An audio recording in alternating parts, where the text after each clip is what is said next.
Welcome back, everyone. Time now for the morning rush. A group of Albuquerque neighbors are concerned with smoke coming from a crematorium. About 2 weeks ago, a resident near Fairview Memorial Park, this is south of UNM, captured video of black smoke. Last week, the city's environmental health department started looking into the facility, sending out too much smoke into the neighborhood. No word on their results just yet. The city of Albuquerque is increasing its efforts to focus on problem properties. Over the last year, the city was focusing on the pandemic. Now planning officials are shifting the focus back and introducing 5 properties to city council last night that are run down and abandoned. They are just a few of the roughly 250 sites around the city classified as nuisance properties. New Mexicans ages 40 and up are now eligible to schedule their own COVID vaccine appointments. You still need to register through the state's vaccine registration portal to make that appointment, but now you will not need an event code. The state hopes to expand open scheduling to all New Mexicans 16 and older in the next coming weeks. Erica. Here's a look at our drop-off forecast for the kids this morning. Temperatures starting off cool, but not as cold as yesterday. You'll still want the jackets, though. Temps between the mid to upper 40s, I'd say through about 9 a.m. A New Mexico mother and daughter convicted in the death of a toddler are now taking their appeal to the Supreme Court. Mary and Sandy Taylor were sentenced to 30 years in prison for keeping 2 toddlers in a hot car for 3 hours in Portales back in 2017. One girl died, the other suffered permanent brain damage. The women sought to get their convictions overturned, but the Court of Appeals upheld the district court's decision. Deputies are searching for video evidence of a car chase through the South Valley that left 2 men dead. BACSO says that a white car was seen chasing and shooting at another car around 6 o'clock last night. The car being chased crashed and rolled near Coors and Arenal. 2 men were found dead with gunshot wounds. Deputies are asking anyone who might have video to come forward. A new coffee shop, Maracay Coffee and Market, is having a tough year after not 1 but 2 break-ins. Damages have cost the Albuquerque business thousands of dollars in repairs. The vandals just smashed the windows. Nothing inside the coffee shop was stolen at either time. Now, in hopes of preventing more vandalism, they've now hired security. Staff did call police, but so far no one has been caught. City councilors are helping fund 2 development projects. One is the expansion of Bueno Foods, which says that it needs more freezer space for its chili products. The city helped the company secure $500,000 in LEDA funding and $10 million in bond money. Councilors also approved LEDA funding and bond money for affordable solar. They plan to redevelop their facility. In 2 weeks, health professionals will be sent out to behavioral health calls in Santa Fe. Santa Fe's Alternative Response Unit is made up of a paramedic, an officer, and a social worker. The officer will make sure the scene is safe, the medic will make sure the individual is okay, and the caseworker will connect them to resources. Erica. And here's a look at our forecast for today. As temperatures climb this afternoon, it's going to be pretty nice and mild. We'll have a high in the upper 60s with a little bit of wind up to 25 miles per hour. Bernalillo County Sheriff Manny Gonzalez is beginning his campaign for the mayor of Albuquerque. Gonzalez released a campaign ad touting himself as a candidate who can work with anyone. He says he can tackle crime and help businesses recover. Mayor Tim Keller also said this when he announced his re-election bid. Nicholas Bevins and Patrick Ben Seiss are also running for mayor.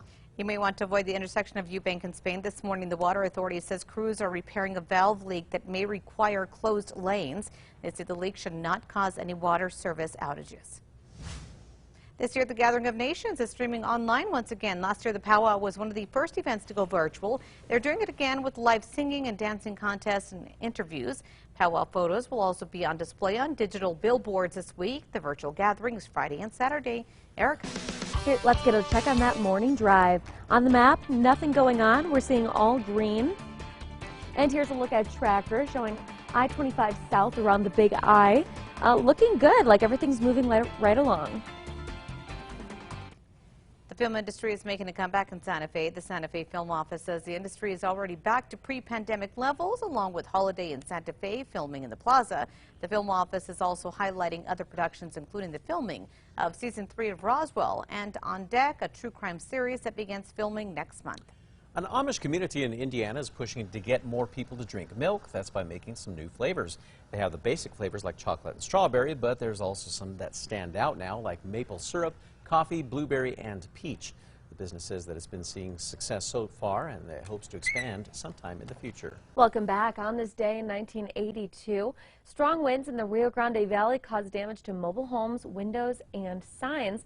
Of course, we are seeing a lot of that strong wind lately, and tonight we could see some gusts up to 50 miles per hour across the middle Rio Grande Valley.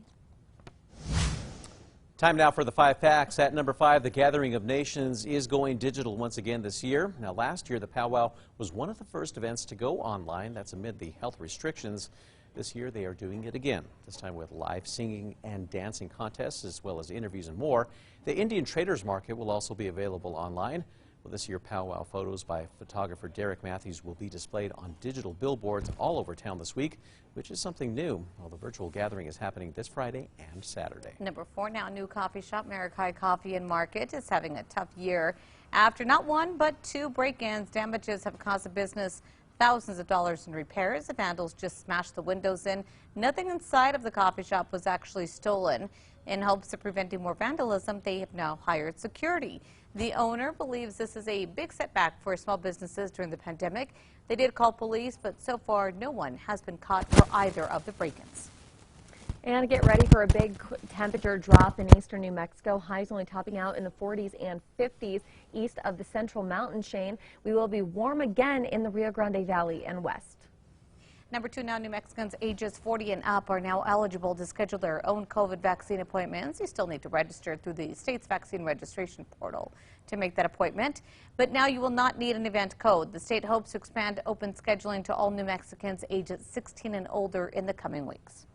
And at number 1, deputies are searching for video evidence after a wild car chase through the South Valley left 2 men dead. Now, the Bernalillo County Sheriff's Office says that they received reports of a white car that was chasing and shooting at another car around 6 last night. Well, the car being chased crashed and rolled over near Coors and Arenal. 2 men were found dead with gunshot wounds. Investigators say that they are still piecing together when exactly the men were killed. Witnesses say that someone in the white car fired more shots before driving away from the crash site.